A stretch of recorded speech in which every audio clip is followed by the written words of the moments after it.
Welcome to Great Neighborhood Cooks. I'm your host, Rob Kircher.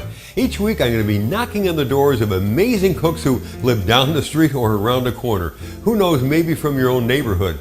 For the most part, they're unsung cooks known mainly to their family and friends. Or they might be cooks from that great little hideaway restaurant that we love to discover. Either way, their relative obscurity is about to change as I bring them into the spotlight. So who will be the next discovered great neighborhood cook? Well, stay tuned to find out.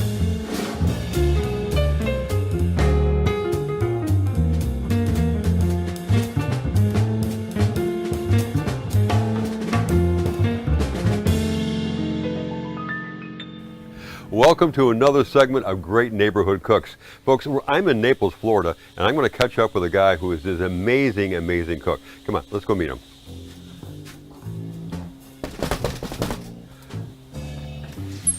Hey Mark, how are you? Very well, how are you? Good to see you. Come on in. Oh, great. Thank you. This is Mark. Hi Mark, how are you? Thanks Very for well. inviting us into your kitchen. Appreciate it. Thank you for coming. Well, you are a substance abuse counselor, but you're also a very trained chef as well, right? Yes, sir. And today you're going to do what?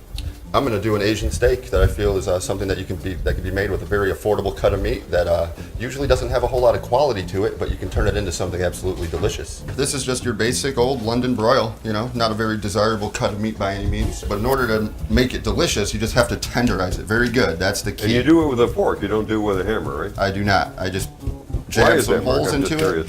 Some people do it with a knife, but you get better penetration with a fork. And of course, a little bit of salt and pepper.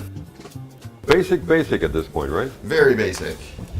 Well, you know, I like the fact that you're using actually the tray that comes with the meat to kind of contain everything at this point. Yeah, I like to do that just so I don't have to dirty my cutting board when I'm going to have to cut vegetables and other things on it. Good point, yeah. Especially if you're working with chicken or anything like that. Really get it in there. Wow. Yep. That is a good tip. It's amazing. That's why I call it the quick marinade. And then I like to add a little bit of ginger, but I like to use a ginger paste. This is the same thing as fresh ginger without having to grate it. Yeah. And then for the kicker, a little bit of lime zest. That's the line. Give it a little tap. And then this just gives it a little acidity, and I call it the wow factor. Now you get this super hot. Is this you're looking for it to kind of smoke at this point? I get it pretty warm. Yeah, I like a medium-high heat. I don't want it to be too hot because I don't want to burn everything that's on here. Right. I just want to give it a quick sear before I pop it in the oven, and then that's where it's going to finish. And then I leave it in the oven for approximately 8 to 10 minutes until it's a nice medium rare. Then you have crossover time where it's going to sit and rest anyways and continue cooking. But I want it to be a nice medium rare. And what degree do you put the oven in? 350. 350, okay. Yeah. It's just a standard temperature. So Mark, the steak is ready now, right? Sure is. After about 8 to 10 minutes, it's roughly been about 8. Look at Take that. this puppy out. Wow. Oh my goodness. I call that blossoming. Oh. I'm going to just let it rest right on the plate for a little while. I like when you said let it relax opposed to resting. I like that. Yeah. Let it relax. Steak needs to relax. And then to make my sauce, you see all those beautiful drippings down there? Yeah. That is nothing but flavor, baby. Ooh. So I just transfer that over, huh? I transfer that right over to my saucepan. A little bit of soy sauce here, and then a little rice wine vinegar for some acidity. Yeah, and then a little garlic. A little bit of ginger paste. More ginger. Of course, I'm going to need a thickening agent, and that's when the sugar comes in. Ah, okay, yeah. This is going to be very similar to your Japanese steakhouse sauces. They're very common. A couple of healthy scoops because, you know, it's kind of like doing a gastrique. Yeah. Where, you know, you get these bottles of, you know, they call it glaze, balsamic glaze. Yeah. All it is equal parts of vinegar and sugar reduced by 50%. Use 1 cup of balsamic vinegar, 1 cup of sugar, reduce it by half. Save it for a year. It's fine. I like to put a little more zest of lime, huh? Just a little bit. A little bit goes a long way. And I like to just throw in some fresh cilantro. And if you like to Oh yeah, look at that. give this a little sniff and tell me what you think. I think it's incredible. Incredible. And then all I really want to do now at this point is just, I don't want to burn the sugar, I just want to melt it. So I take it off the heat and I just stir it slightly vigorously.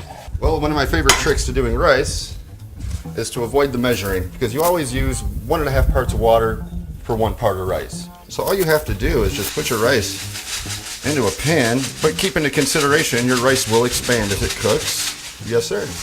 No need to measure. Cook with love. I like the fact that you call it me sir all the time. What do you think about that? And then just fill it with water and cover it. Zest some more lime. Zest some lime. I'm not going to use any lime juice. I don't want acidity. I just want flavor. And then I just sprinkle that right in there because that's going to infuse that water. Just grab a nice bunch of cilantro. And again, this is something that's very strong. So all you want to do is just give it a rough chop and make sure your knife is really sharp. You don't want to bruise your herbs. Make sure your knife is nice and sharp. Love it. Grab a lid. Pop that on. Ooh. And just set it right there. And then while that's doing what it needs to do, I'm going to go and grab that pan I used for my steak. Oh, yeah. Because that's all that stuff on the bottom. Oh, yeah. That's not burnt on food. That's flavor. It is flavor. That's what they call in the industry fond. So now I'm just going to throw the asparagus in there because there's plenty of oil already, as you can see. You can see it heating up, and boiling. I'm not even blanching my asparagus because it's called charring. You're charring it, okay. Yes. No need to blanch it. Just put that at a nice high heat. Yep. Just give it a good char. Using all the flavor that was still in the pan. Mark, the reason for charring the asparagus, what does that actually do to the flavor of the asparagus? I feel it makes it nuttier.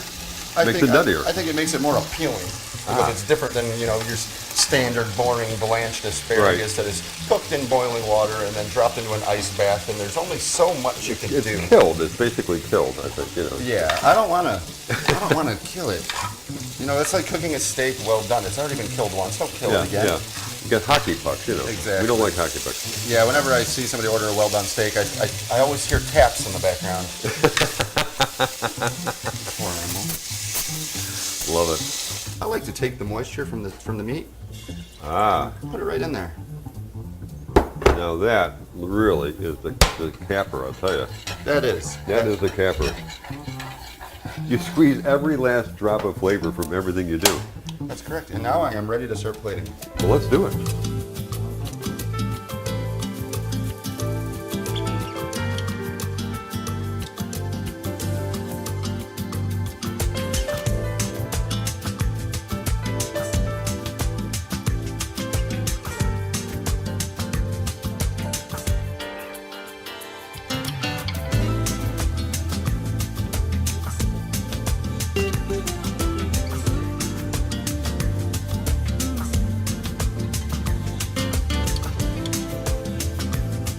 Well, Mark has plated, as you can see, and it's absolutely amazing.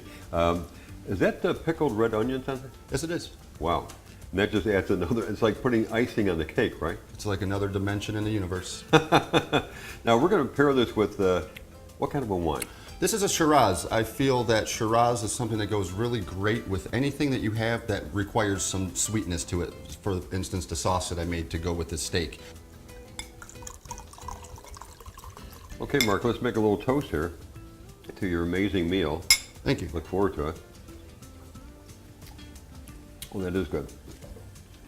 So, folks, we're going to dive into this thing, but I also wanted to remind you to go to our website, which is www.greatneighborhoodcooks.com, to download the recipe for this amazing Asian steak that Mark has prepared, and also we'll have behind-the-scenes photos and a little bio on Mark.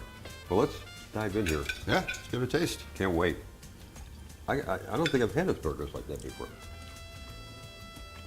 I've always enjoyed cooking it in a pan with ingredients that were in there prior, only because it adds a whole different dimension. Chef, amazing. Congratulations. Incredible meal.